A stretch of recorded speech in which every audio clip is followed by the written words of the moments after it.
안녕하세요. 여러분의 축구 지식을 키워주는 리버풀 EBS 시온입니다. 최근 미나미노의 영입에 대해서 실패냐 아니냐라는 말들이 참 많습니다. 저도 제 주변 친구들을 만나면 미나미노에 대해서 제2의 카가와다, 동팡저우다라는 얘기들을 많이 하는데요. 결론부터 말씀드리자면 현재로서는 어느 정도 맞는 말입니다. 확실히 미나미노는 아직 리버풀에 어울리는 선수가 되지 못했습니다. 그렇다 해서 미나미노의 영입이 실패냐라고 묻는다면 그것도 아닙니다. 저는 미나미노의 초반 부진에 대해서 어느 정도 예상을 했었어요. 적응까지 어느 정도 시간이 좀 걸릴 수 있겠다. 유럽 무대에서 잔뼈가 굵은 샤키리도 리버풀에 와서 좀 고생을 하고 있는데 미나미노가 오자마자 잘한다면 그게 더 이상하죠. 그리고 사실 미나미노는 애초부터 직전감으로 데려온 선수가 아니고 많은 경기를 치러야 하는 리버풀에게 옵션 중에 한 명으로 영입한 선수이기 때문에 미안한 말이지만 벌써부터 성공했다 아니다 라는 평가를 받을 수 있는 그런 급의 선수는 아닙니다. 그렇지만 미나미노가 재능 있는 선수인 건 사실이거든요. 그래서 오늘은 리버풀 역사상 최초의 동양인 선수이자 반다이크와 핸더슨의 극찬을 받았던 잘츠부르크 공격의 핵심인 미나미노가 리버풀에서 왜 적응을 어려워하고 있는지 그 이유에 대해서 쉽고 간단하게 설명을 해드리고자 합니다. 많은 축구 팬분들이 미나미노의 기술과 신체 능력이 부족해서 리버풀 적응에 어려워한다라는 평가를 내리고 계시는데 그건 결코 아닙니다. 미나미노는 이미 신체적으로도 기술적으로도 어느 정도 경지에 올라온 상태고 EPL 수준에서도 부족하다고 볼 수는 없습니다. 오히려 뛰어난 선수고 그 스피드와 탄력 그리고 킥 능력은 오히려 훌륭하다고 볼 수 있습니다. 미나미노가 적응을 어려워하는 이유는 단지 리버풀의 전술 때문입니다.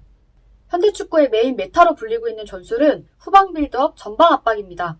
그 중에서도 클럽은 이 전방 압박에 굉장한 완성도를 보이고 있죠.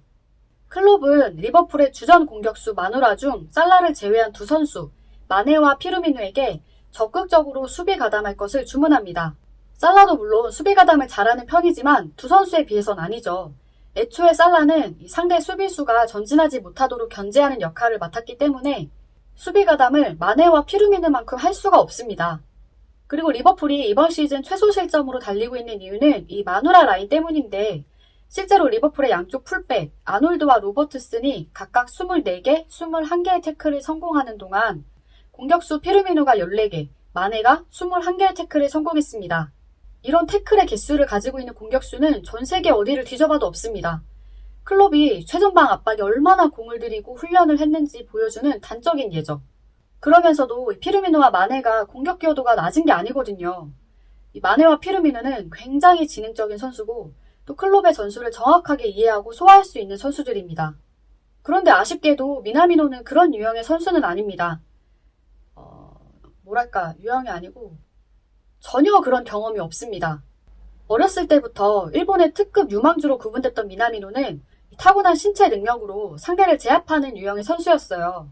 비록 체격이 큰 편은 아니지만 테크닉이 좋고 스피드가 매우 빨라서 그것만으로도 충분히 성공할 수가 있었습니다. 리버풀 팬들도 미나미노의 그런 모습에 반해서 이 미나미노의 영입이 되게 환영했던 거잖아요. 그러나 리버풀은 그것만으로는 성공할 수 있는 팀이 아닙니다. 지난 울브스전에서 재밌는 장면이 있었는데 부상당한 마네를 대신해서 경기장에 들어온 미나미노가 핸더슨에게 혼나는 장면이 있었어요. 나중에 확인해보니 핸더슨이 미나미노를 혼냈던 이유가 적극적으로 상대를 압박하지 않아서 상대가 이제 편하게 공격 전개를 했기 때문이라고 하더라고요. 그러니까 리버풀에선 이 공격수가 수비하지 않으면 혼나는 겁니다. 아마 미나미노는 이런 대접을 받아본 적이 없었을 거예요. 미나미노가 자란 환경 속에서 미나미노는 늘 가장 잘하는 선수였고 또 뒤에서 쓸어주는 선수 앞에 서서 공격 전개를 하는 역할을 맡아서 했었을 겁니다. 그런데 리버풀에선 그런 공격수를 필요로 하지 않습니다. 특수한 롤을 맡은 살라를 제외하고 말이죠.